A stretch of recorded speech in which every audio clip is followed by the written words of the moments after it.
L'Arabie Saoudite est un pays situé au cœur de la péninsule arabique, connu pour sa production en hydrocarbures, pour sa proximité avec certaines des voies de trafic maritime les plus fréquentées du monde, ainsi que le berceau de la foi islamique. L'Arabie Saoudite a un impact monumental sur les événements politiques au Moyen-Orient. Pourtant, le royaume est également confronté à plusieurs complications internes et étrangères, inhérentes, qui façonnent son comportement géopolitique. Mais pour comprendre ce qui se passe en Arabie Saoudite, nous devons d'abord revenir sur leur passé.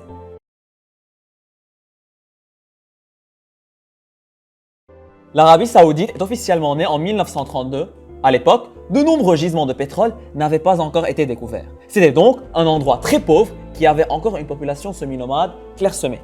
Mais en 1938, les premiers gisements de pétrole apparaissent. Et depuis lors, la famille Al Saoud ne cesse d'utiliser le pétrole pour élever le pays dans les plus hauts rangs mondiaux en utilisant l'argent de l'or noir pour faire ressembler leur royaume aux États-Unis, au moins en termes d'esthétique et de qualité de vie.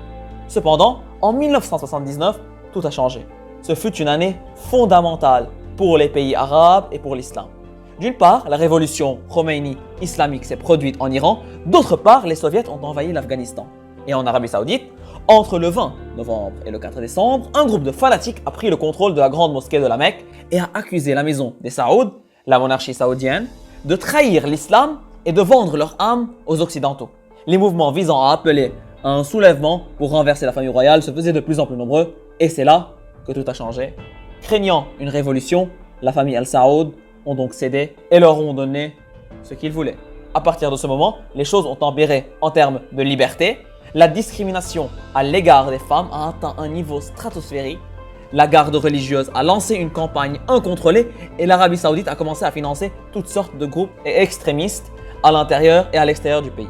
Cependant, même sans beaucoup de liberté, le pays connaissait quand même une fluctuation économique grandissante et prospère. Mais depuis 2015, le pays connaît un déclin sans précédent et les problèmes du royaume ne faisaient que commencer. Alors, quels sont les enjeux politiques de l'Arabie Saoudite ?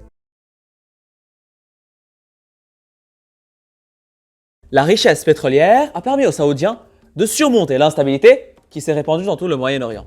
Mais les bas prix actuels du pétrole ont inversé le bien-être financier du royaume. Son fonds souverain, autrefois troisième au monde, est passé de 756 milliards de dollars en 2015 à environ 500 milliards de dollars en 2018, en raison des déficits budgétaires annuels de 20%, bien que la réserve saoudienne reste substantielle. Si la situation persiste et qu'aucune réforme économique n'est mise en œuvre, l'Arabie Saoudite, riche en pétrole, pourrait manquer d'argent d'ici quelques années. Et les Saoudiens reconnaissent la réforme économique comme un objectif géopolitique majeur. Et le gouvernement a un plan ambitieux pour attirer les investisseurs étrangers vers son secteur privé, mais la feuille de route n'exige rien de moins que la refonte complète de la structure sociale et politique du royaume.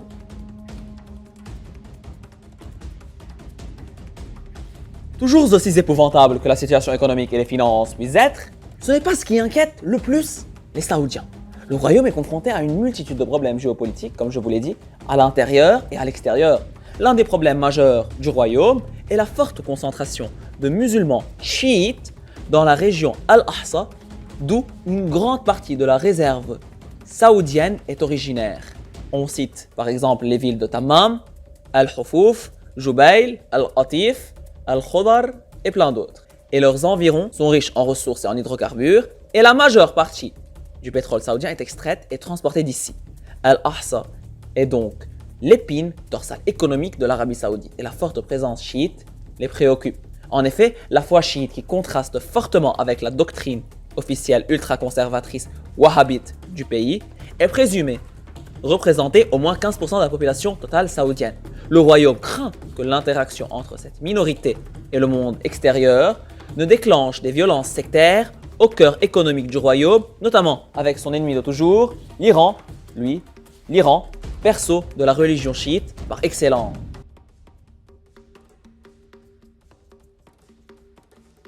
Au Moyen-Orient, l'Arabie Saoudite, championne du rigorisme dans l'islam sunnite, et la République islamique d'Iran, chiite, s'opposent sur le terrain politique et religieux. Au Yémen, au Liban, en Irak ou en Syrie, les deux puissances régionales se livrent à une guerre d'influence sans merci. En effet, le projet du croissant chiite que souhaite mettre en place l'Iran s'étirant de Téhéran à Beyrouth Sud via Bagdad et Damas inquiètent les Saoudiens. Mais le printemps arabe de 2011 a changé la dynamique géopolitique avec la lutte pour la domination au Moyen-Orient atteignant un niveau supérieur. Pendant le printemps arabe, les deux pays n'ont sans cesse soutenu des camps opposés dans les conflits régionaux. L'Iran a ouvertement parlé en faveur des révolutions en Tunisie, en Égypte et au Bahreïn, qui étaient dirigées par des dictateurs sunnites qui partageaient des relations favorables aux Saoudiens. Et en Syrie, l'Arabie Saoudite soutenait les manifestants et l'Iran, le dictateur alaouite Bachar al-Assad qui partageait de bonnes relations avec l'Iran.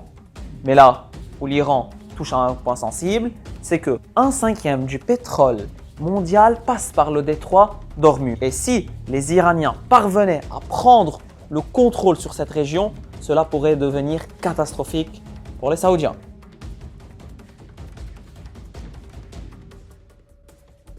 C'est vrai qu'en termes de superficie, l'Arabie Saoudite est supérieure à la France, l'Ukraine, l'Espagne et l'Allemagne réunies.